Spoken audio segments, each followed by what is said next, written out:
let's continue on with globalization protection.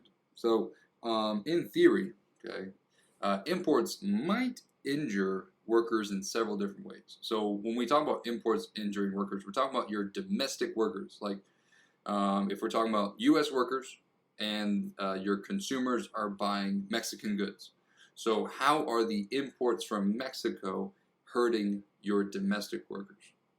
This could result in fewer jobs, lower wages, poor working conditions. Right?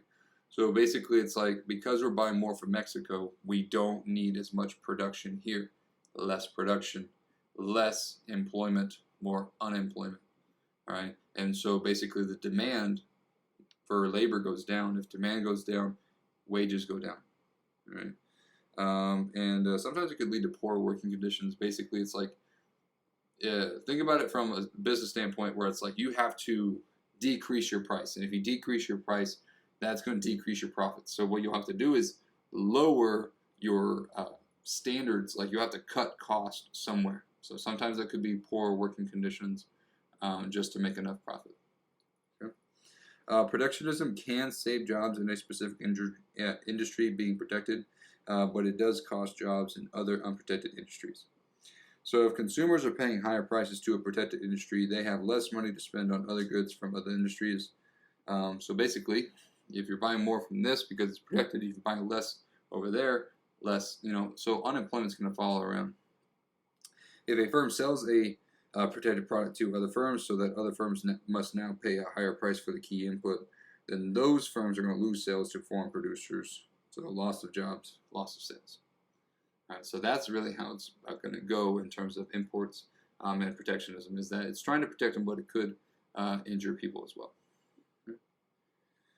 Because trade raises the amount that an economy can produce by letting firms and workers play to their competitive advantage, trade will cause the average level of wages in an economy to rise.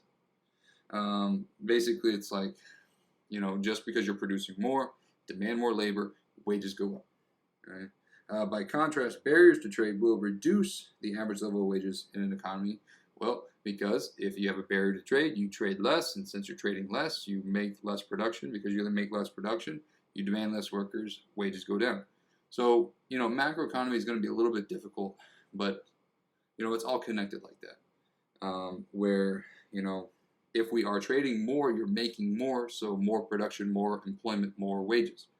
But if we can flip it around just as easily. So there are some arguments in support of restricting imports, such as the infant industry argument, anti-dumping, environmental protection, unsafe consumer products, and the national interest argument. Okay?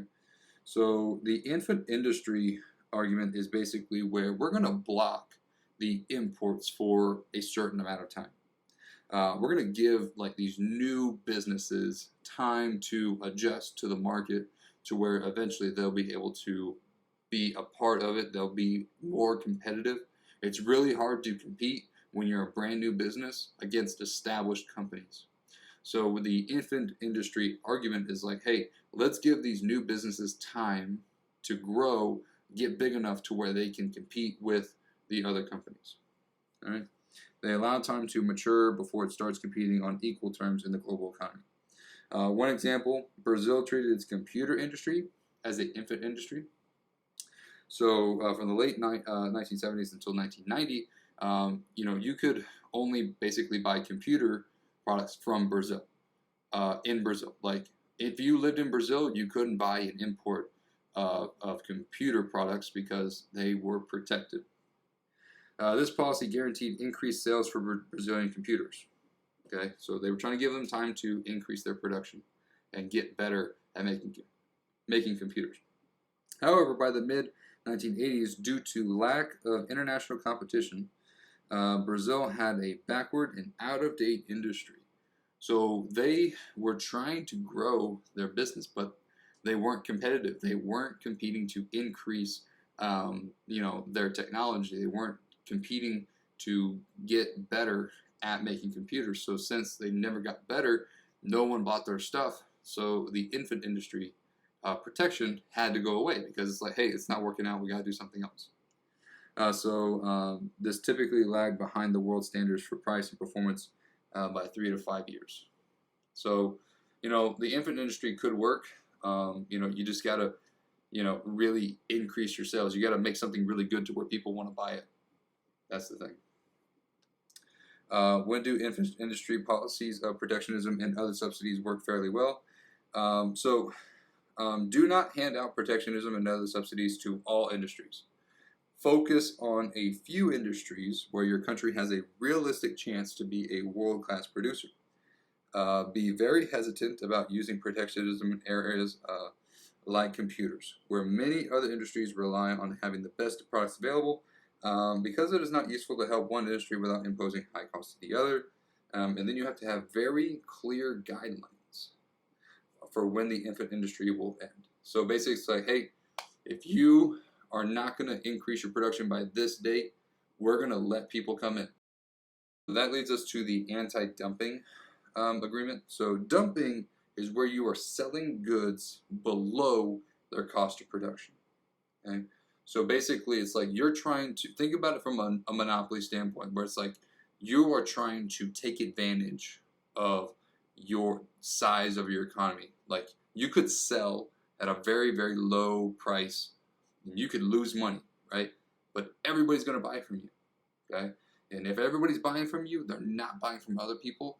So eventually, those industries go away, and you're the only one there. So then you raise the price, right? So that's what anti-dumping laws are trying to prevent. They want to prevent you from selling below the cost of production. This blocks imports that are sold below the cost of production by imposing tariffs that increase the price of these imports to reflect their true cost of production. Dumping is not allowed under the WTO rules. Why would foreign firms export a product at less than a cost of production?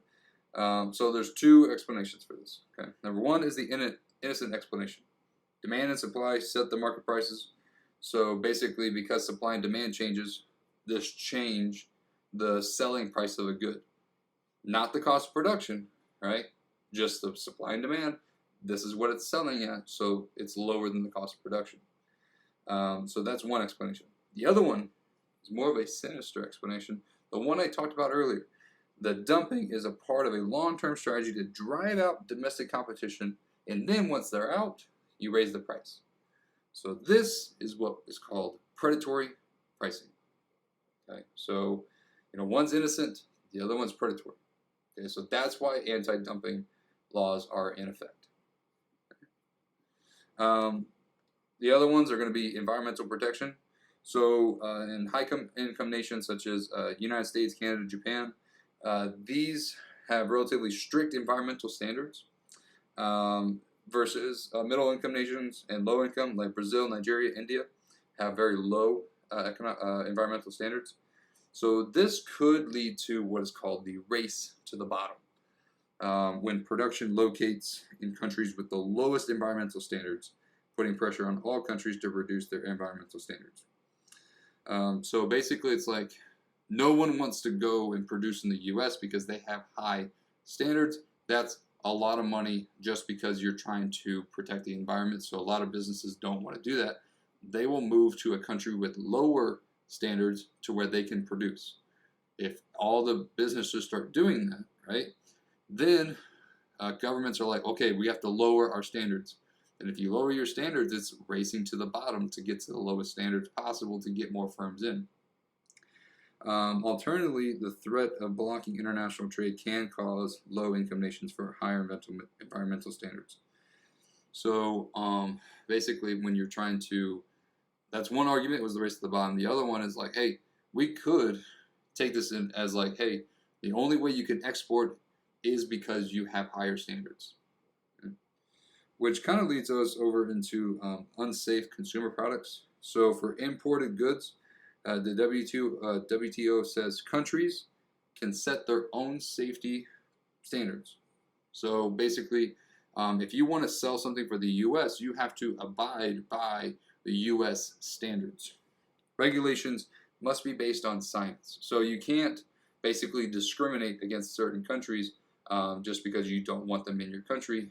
You have to prove why you don't want their product. Okay, it has to be something justifiable, right?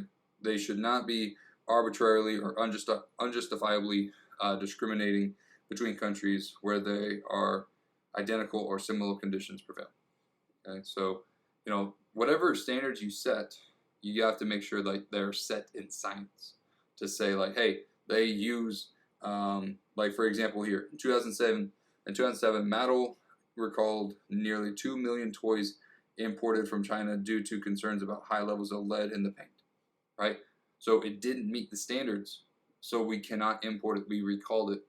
In 2013, Japan blocked imports of U.S. wheat because of concerns that genetically modified wheat might be included in the shipments. Right, so again, like it didn't meet Japan's standards, so we're going to block that trade. So that is a way we can reduce trade, is because it doesn't meet those rules and regulations. The last one is going to be national interest. So the national interest argument is the argument that there are compelling national interests against depending on key import from other nations. Examples include oil, special materials, or technologies. Right? So this goes back to that concern of like depending too much on a country for oil. If you depend too much on them and they go to war, they're not going to care about you, so you don't get no oil. So that is the national interest argument. Examples for a more reasonable strategies for the U.S. to protect it from a cutoff of oil. So import 100% of petroleum. Basically what's happening here is like, if that's your concern, we do have two ways. Number one, you could produce more on your own. Number two, you can buy as much as you can right now. So you import 100% of the supply now and then save it for later. Right? So that's not really realistic, but it's an option. Okay.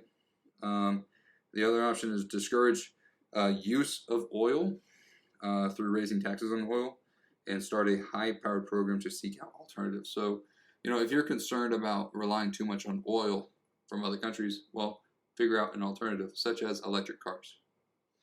All right.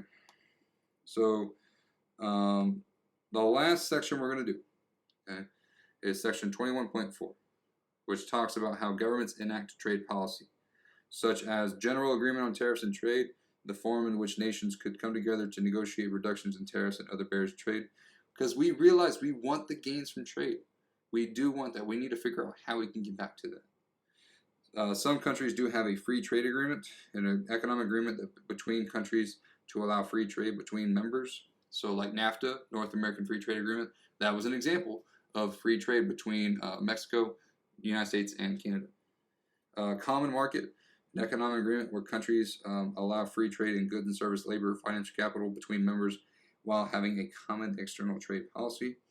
There's also a thing called an economic union, economic agreement between countries to allow free trade between members, a common external trade policy, and coordinated monetary fiscal policies. And the last thing is this regional trade agreements. So examples are European Unions, NAFTA, APEC, Asia Pacific Economic Corporation. There's a general trend in the last 60 years towards lower barriers to trade. Again, we're working towards this better production, better gains from trade. The average level of tariff on imported products changed from 40% to less than 5%. So that's good. The trade-offs and trade policy. The common belief among economists, it is better to embrace the gains from trade, okay, than it is to cut off trade. It is way better if we have trade. We have to figure out how we can do it effectively, right, for our consumers, right? But it is better. We can deal with the costs and trade-offs with other policy tools. A disruptive market change is an innovative new product or production that disrupts the status quo in the market.